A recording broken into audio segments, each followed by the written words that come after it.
حکومت کی نیت سے یہ ظاہر ہوتا ہے کہ حکومت مسلمانوں کی کروڑوں روپے کی جائیداد ہے اس پر قبضہ کرنا چاہتی ہے۔ مسلم ارکان کو وقف بورڈ کی رکنیت دی جائے گی یا وقف کونسل کا رکن ان کو بنایا جائے گا تو پھر وہ مسلم ادارہ کیسے باقی رہے؟ اندر کوئی چیز بھی آپ کو جو ہے نا تشت میں رکھ کر نہیں دی جا سکتی ہے، اور موجودہ حکومت کے جو عزائم ہیں وہ سب پر واضح ہیں۔ آداب ناظرین، امید ہے آپ سب خیریت سے ہوں گے۔ میں ہوں محمد رحمان پاشا،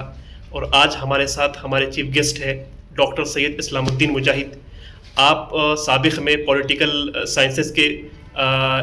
پروفیسر رہ چکے ہیں اور ایک زبردست تجزیہ نگار ہے، کالمسٹ بھی ہے، اور حیدرآباد کے ایک بڑے اخبار منصف میں مستقل آپ کا کالم چھپتا رہتا ہے۔ تو جیسا کہ آپ کو معلوم ہے کہ اس وقت پورے ملک میں وقف امینڈمنٹ بل پر چرچا چل رہا ہے۔ پارلیمنٹ کے ایوان سے لے کر کے عوام کے ذہنوں میں بھی یہی سوال ہے کہ آخر کے وقف امینڈمنٹ بل کے سلسلے میں حکومت جو ہے کہ اس کے کیا مقاصد ہے۔ تو سب سے پہلے ہم یہ سوال کریں گے کہ پارلیمنٹ کے دونوں ایوان، لوک سبھا اور راجیہ سبھا میں یہ بل پیش ہو چکا ہے، تو اس پر آپ کی کیا رائے ہے؟ وقف ترمیمی بل 2024 جیسا کہ ہم سب جانتے ہیں کہ گزشتہ پارلیمنٹ سیشن میں اس کو لانے کی کوشش کی گئی تھی، لیکن اپوزیشن کی جانب سے زبردست احتجاج کے بعد اس وقت ترمیمی بل کو آپ کے جو ہے نا مشترکہ پارلیمانی کمیٹی سے رجوع کر دیا گیا، اور اس کے بعد اس کمیٹی میں اپوزیشن ارکان کے ساتھ ساتھ رولنگ پارٹی کی بھی ارکان موجود تھے اور ان کی تعداد زیادہ تھی۔ چنانچہ اس بات کی پوری توقع تھی کہ یہ بل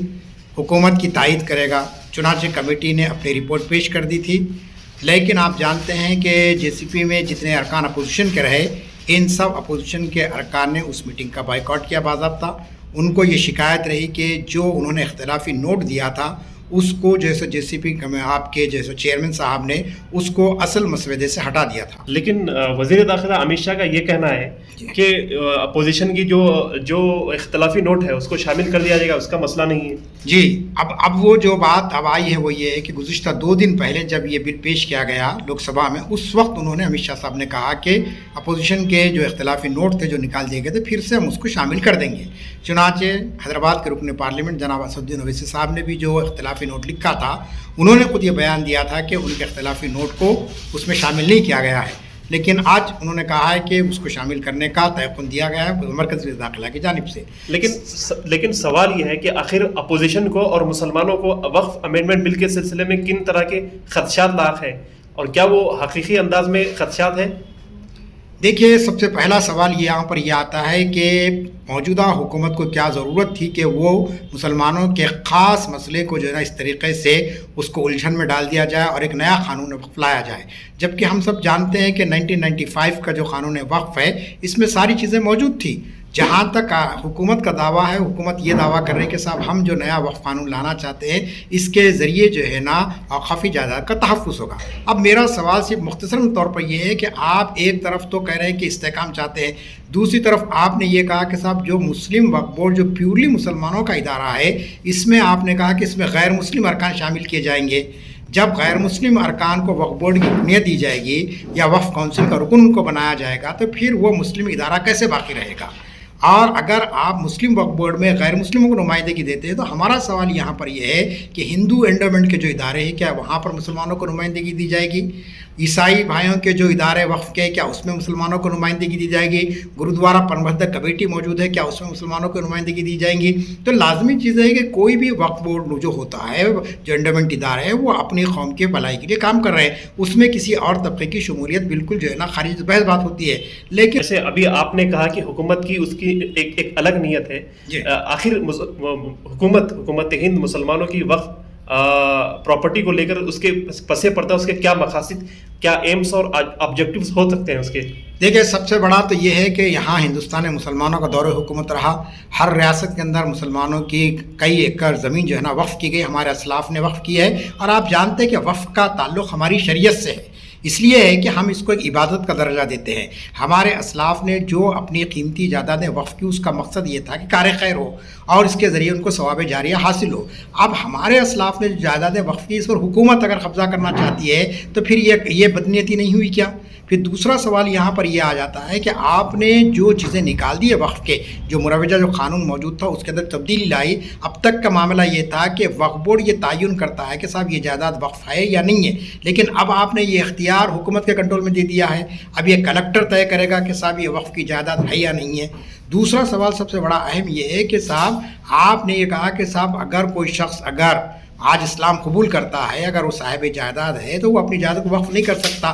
جب تک کہ وہ جو ہے 5 سال تک پریکٹسنگ مسلم نہ ہو. اب سوال یہ ہے کہ کون اس کی تصدیق کرے گا کہ یہ پریکٹسنگ مسلم ہے؟ کیا اس نمازوں کی پابندی کر رہا ہے؟ کیا رمضان کے روزے رکھتا ہے؟ کیا زکوٰۃ ادا کرتا ہے؟ وغیرہ وغیرہ. تو یہاں پر حکومت کی بدنیتی واضح طور پر ہمارے سامنے نظر آتی ہے کہ پہلے تو حکومت نے ہم سے ہمارا روزگار چھین لیا، سرکاری نوکریوں سے مسلمانوں کو نکال دیا گیا، پرائیویٹ سیکٹر کے اندر ان کے لیے کوئی مراعات نہیں رکھی گئی ہے. اور پھر میں آپ سے یہ کہنا چاہتا ہوں کہ یہ جو وقف کا جو ترمیم آپ بل لا رہے ہیں، یہ جو نیا قانون لا رہے ہیں، یہ ہمارے دستور کے بنیادی حقوق کی خلاف ورزی ہے.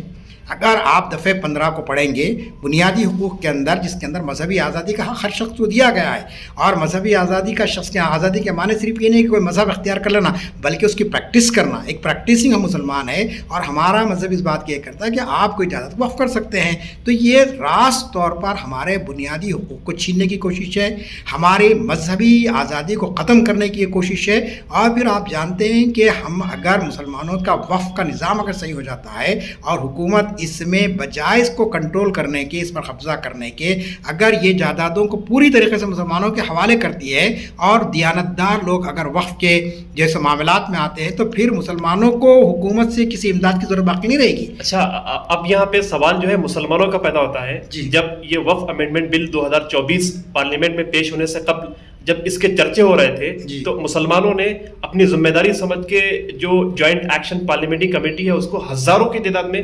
اپنی رائے بھیجی تھی اور ناراضگی جتائی تھی، اور پھر انہوں نے اس سے اختلاف کا اظہار بھی کیا تھا کہ مسلمانوں کی اس کی ضرورت نہیں ہے. یہ تو ہو چکا. اب چونکہ پارلیمنٹ کے دونوں ایوانوں لوک سبھا اور راجیہ سبھا میں یہ بل پیش ہو چکا ہے، اور آئندہ بجٹ کے دوسرے سیشن میں آئندہ جب بجٹ پر اس پہ گفتگو ہوگی تو بہت سے سیاسی تجزیہ نگار کا یہ کہنا ہے کہ یہ بل پاس ہو سکتا ہے. تو اس پہ آگے مسلمانوں کا کیا رد عمل لگا، مسلمان اس پر کس طرح ری ایکشن کریں گے؟ دیکھیے، میں آپ سے کہنا چاہتا ہوں کہ 2014 سے جب سے بی جے پی کو حکومت آئی ہے یہاں پر کتنے بل ایسے جس پر پارلیمنٹ میں بحث کی گئی ہے. قومی تعلیمی پالیسی جو ملک میں نافذ کر دی گئی، آپ جانتے ہیں کہ بغیر کسی مباحث کے اس کو جو ہے سو پارلیمنٹ میں منظور کر لیا گیا. اسی طریقے سے کسانوں کے خلاف میں جو قوانین لائے گئے تھے 3 سیاہ قوانین، وہ بھی بغیر اس کے جو ہے منظور کرنے کی کوشش کی گئی تھی. سی اے کے قانون لانے کی کوشش کی گئی ہے. تو حکومت جو ہے نا یہاں پر جمہوری اصولوں کو بالائے طاق رکھ کر وہ کسی بھی قانون کو بنانے سے پہلے اس پر بحث ہونا چاہیے، مباحث ہونی چاہیے، اپوزیشن کی بات کو سننا چاہیے. یہ کوئی کام نہیں کر کے آپ نے جو ہے نا جس طریقے سے قومی تعلیمی پالیسی کا بل منظور کرایا، دیگر قوانین منظور کرایا، اسی طریقے سے آپ یہ چاہتے ہیں کہ وقف کا بل بھی منظور کرائے. اور ہم کو اس بات کا اندیشہ ہے، خدشہ ہے پہلے دن سے، کیونکہ جب اگست کے پہلے اشرے میں جو ہے نا یہ بل پیش کیا گیا تھا اسی وقت حکومت چاہتی تھی کہ اس کو وہاں پہ منظور کرا لیا جائے، لیکن وہ موقع اس وقت نہیں ہو سکا اور جے سی پی کی کمیٹی آپ نے قائم فرمائی. لیکن اس کے اندر آپ نے اپنے رولنگ پارٹی کے افراد کو زیادہ رکھا، اور پھر آپ کو سن کر تعجب ہوگا کہ اپوزیشن کے ارکان نے جتنی تجاویز دی تھی ان سب کو ریجیکٹ کر دیا گیا. تقریباً 150 کے قریب وہ تجاویز تھی. تو اپوزیشن کا یہی اعتراض ہے کہ ان کو جوائنٹ ایکشن پارلیمنٹری کمیٹی میں شامل تو کیا گیا، لیکن ان کے جو اختلافی نوٹس ہے، جو ڈسنٹیو نوٹس ہے، اس کو پوری رپورٹ میں اس کو ریجیکٹ کیا گیا ہے، اس کو جگہ نہیں دی گئی ہے. لیکن اب سوال یہ ہے کہ اس پر مسلمانوں کا رد عمل کس طرح ہوگا. بہت سی جو مسلم قائدین ہیں اور عوام میں یہ بات چل رہی ہے کہ اس کے خلاف جو ہے بڑے پیمانے پر احتجاج کیا جائے. کیا یہ احتجاج اس مسئلے کا حل ہو سکتا ہے؟ دیکھیے، جمہوریت کے اندر کوئی چیز بھی آپ کو جو ہے نا تشت میں رکھ کر نہیں دی جا سکتی ہے، اور موجودہ حکومت کے جو عزائم ہیں وہ سب پر واضح ہیں، اور حکومت کسی طریقے سے اس قانون کو لا کر رہے گی. اب اس میں مسلمانوں کا کیا رد عمل ہوگا، میں صاف طور پر کہنا چاہتا ہوں کہ ہم کو 1986 کو یاد کرنا چاہیے. کہ آپ جانتے ہیں کہ 1986 میں جب شاہ بانو کا مقدمہ چلا تو سپریم کورٹ نے جو ہے نا شریعت کے خلاف میں ایک فیصلہ کیا. جس پر پورا آل انڈیا مسلم پرسنل بورڈ کی آواز پر سارے مسلمان متحد ہوئے، بلا کسی مسلک کے، بلا کسی جماعت کی وابستگی کے، سب نے اپنے اتحاد کا ثبوت دیا اور پورے شہروں سے لے کے گاؤں تک بڑے بڑے جلسے منعقد ہوئے۔ اس کا نتیجہ یہ ہوا کہ راجیو گاندھی جو اس وزیر اعظم تھے، انہوں نے پھر ایک نیا بل پیش کرنے کی بات کی اور آپ کے جو ہے سو پارلیمنٹ کے اندر ایک نیا بل جو ہے پیش کیا گیا، جس پر بہرحال مسلمانوں نے اطمینان کا اظہار کیا، اگرچہ کہ اس پر پوری طریقے سے مطمئن نہیں تھے، لیکن پھر بھی جو ہے نا کچھ حد تک جو ہے سو اس میں کچھ جو ہے سو حق دادرسی کا ادا کیا گیا۔ تو اب مسلمانوں کے لیے ایک ہی مرحلہ آ گیا ہے کہ اگر آپ اپنی اوقافی جائیدادوں کو بچانا چاہتے ہیں، اب حکومت پر کوئی بھروسہ نہیں کیا جا سکتا ہے، اب عوامی جدوجہد کرنی چاہیے اس کے لیے اور حکومت کو مجبور کرنا چاہیے۔ اور میں یہ کہنا چاہتا ہوں کہ پارلیمنٹ کوئی جو ہے نا کوئی بھی قانون اگر بنائے ہیں آپ تو کوئی خدائی قانون تو ہوتا نہیں، وہ اس کے اندر بہرحال ایک تبدیلی کی گنجائش ہے اور دستور اس بات کی اجازت دیتا ہے کہ آپ ترمیم کر سکتے ہیں، کسی قانون کو آپ غلط قرار دے سکتے ہیں۔ اور ہم کو امید ہے کہ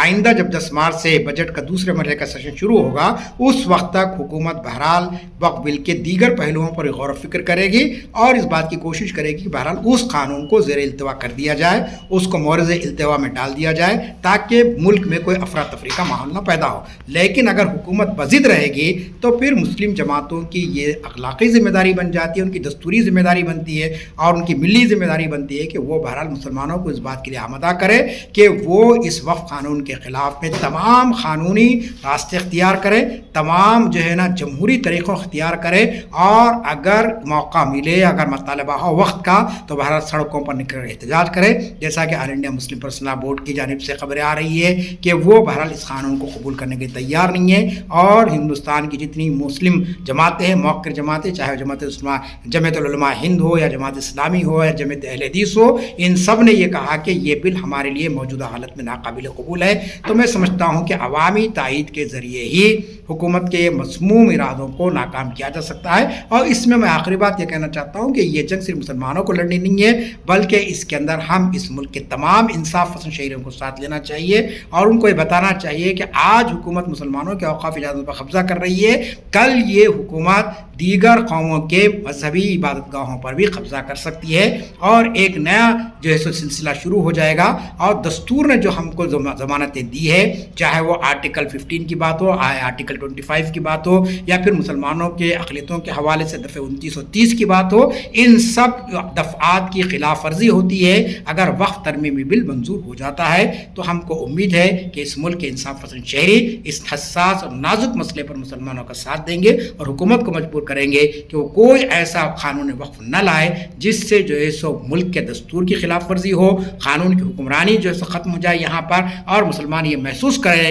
کہ اس جمہوری ملک کے اندر ان کے مذہبی عقائد پر بھی حملہ کیا جا رہا ہے۔ تو ناظرین، یہ تھے ڈاکٹر سید اسلام الدین مجاہد۔ تو آپ نے وقف امینڈمنٹ بل پر زبردست تفصیلی انداز میں گفتگو کی، آپ کا بے حد شکریہ۔